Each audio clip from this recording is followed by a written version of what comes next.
அதை எடுத்து பிரசாதமாக கொடுத்துள்ளார்கள். தற்போது அந்த சிலை பழுதாகிவிட்டதால் அதற்கு பதிலாக பெரிய சிலையில் சந்தனத்தை வைத்து பிரசாதமாக கொடுக்கிறார்கள்.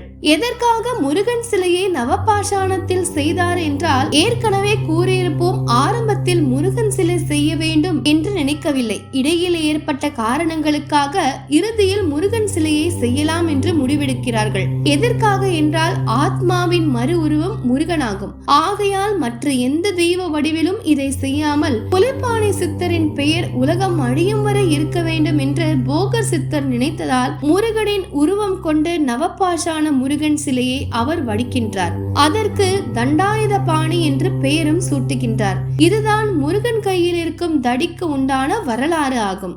கருவறையில் இருக்கும் முருகன் சிலைக்கு கீழ் பெரிய அறை போல் குகை ஒன்று உள்ளது. அதில் தான் போகர் சித்தர் இன்றும் தியானம் செய்து கொண்டிருக்கிறார். போகர் சித்தர்